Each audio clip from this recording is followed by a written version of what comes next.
Hello, ഇന്ന് ഞാൻ വന്നിട്ടുള്ളത് ഒരു അടിപൊളി ചിക്കൻ റോളിൻ്റെ റെസിപ്പി ആയിട്ടാണ് കേട്ടോ. അപ്പോൾ നമ്മുടെ ബേക്കറിയിൽ നിന്നൊക്കെ കിട്ടുന്ന ഒരു ചിക്കൻ റോളിനെ നല്ല ബണ്ണിനുള്ളിൽ ഫീലിംഗ് ഒക്കെ നിറച്ച് കഴിക്കുമ്പോൾ കിട്ടുന്ന ഒരു ഫീൽ ചെയ്യുന്ന ഒരു ചിക്കൻ റോൾ, ആ ഒരു ചിക്കൻ റോളാണ്. അപ്പോൾ നമുക്ക് പെട്ടെന്ന് തന്നെ ഉണ്ടാക്കാം. അപ്പോൾ ഒരു ബൗളിലേക്ക് 2 ടീസ്പൂൺ പഞ്ചസാര, 1 ടീസ്പൂൺ ഇൻസ്റ്റൻറ്റ് ഈസ്റ്റ്, ആവശ്യത്തിന് ഉപ്പ്, 1 കപ്പ് ഇളം ചൂടുള്ള വെള്ളം ഇവയൊക്കെ ചേർത്തിട്ട് നല്ലപോലെ ഒന്ന് മിക്സ് ചെയ്യാം. 1 ടീസ്പൂൺ ഓയിൽ കൂടി നമുക്കിതിലേക്ക് ചേർത്ത് കൊടുക്കാം. ഇനി ഇതിലേക്ക് ഞാൻ 3 കപ്പ് മൈദയാണ് ചേർത്ത് കൊടുക്കുന്നത്. അപ്പോൾ ആദ്യം 2 കപ്പ് മൈദ നമുക്ക് ചേർത്തിട്ട് നല്ല പോലെ ഒന്ന് മിക്സ് ചെയ്ത് കൊടുക്കാം. അതിനുശേഷം നമുക്ക് 1 കപ്പ് കൂടി ചേർത്തിട്ട് കുഴച്ചെടുക്കാം. അപ്പോൾ നമ്മുടെ ഡോ ഇവിടെ റെഡി ആയിട്ടുണ്ട്. ഇനി ഇത് 2 മണിക്കൂറായി നമുക്ക് റെസ്റ്റ് ചെയ്യാൻ വയ്ക്കാം. അപ്പോഴേക്കും നമ്മുടെ ഇതിലേക്ക് വേണ്ട ഫില്ലിംഗ് റെഡിയാക്കിയെടുക്കാം.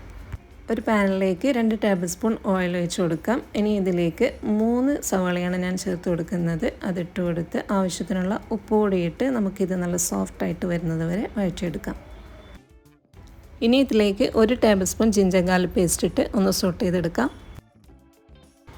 എരിവിന് ആവശ്യത്തിനുള്ള പച്ചമുളക്, 1/2 ടീസ്പൂൺ കുരുമുളക് പൊടി, 1 teaspoon chilli flakes, 1/2 teaspoon garam masala ഇവ കൂടി ചേർത്തിട്ട് നല്ലപോലെ ഒന്ന് സോട്ട് ചെയ്യാം.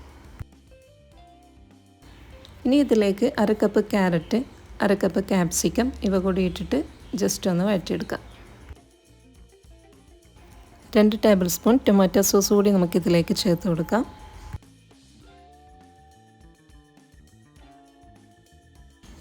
ഇനി ഉപ്പും കുരുമുളകും ചേർത്ത് വേവിച്ച് വെച്ച ചിക്കൻ ഇതിലേക്ക് ഇട്ട് കൊടുക്കാം.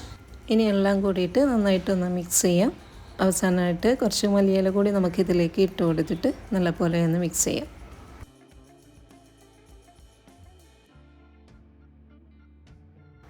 അങ്ങനെ നമ്മുടെ ചിക്കൻ റോളിലേക്ക് വേണ്ട ഫില്ലിംഗ് ഇവിടെ റെഡി ആയിട്ടുണ്ട്. അപ്പോൾ നമ്മൾ കുഴച്ച് വെച്ച ഡോ ഇവിടെ നന്നായിട്ട് പൊങ്ങി വന്നിട്ടുണ്ട്. ഇനി ഇത് ചെറിയ ചെറിയ ബോൾസാക്കി മാറ്റാം. ഇനി ഇത് ഓരോന്നും നമുക്ക് പരത്തിയെടുക്കാം. അപ്പോൾ നല്ല നൈസായിട്ട് തന്നെ പരത്തിയെടുക്കാം കേട്ടോ.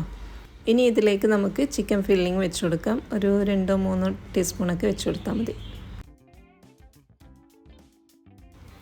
ഇനി ഇതുപോലെ നമുക്ക് റോൾ ചെയ്തെടുക്കാം.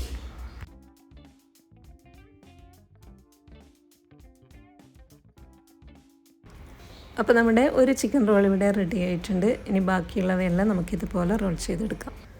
അപ്പോൾ നമ്മളെല്ലാം ഇതുപോലെ റോൾ ചെയ്തെടുത്തിട്ടുണ്ട്. ഇനി ഇത് നമുക്ക് എഗ്ഗിലൊന്ന് മുക്കി നമ്മുടെ ബ്രെഡ് ക്രംസിലൊന്ന് മുക്കിയെടുത്ത് നമുക്കിത് ഓയിലിൽ ഫ്രൈ ചെയ്തെടുക്കാം.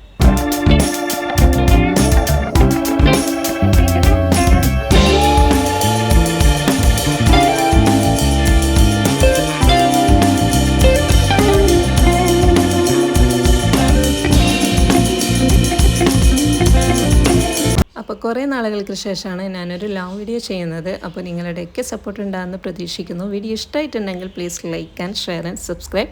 അപ്പോൾ മറ്റൊരു വീഡിയോ വരുന്നത് വരെ താങ്ക്സ് ഫോർ വാച്ചിങ്. ബൈ.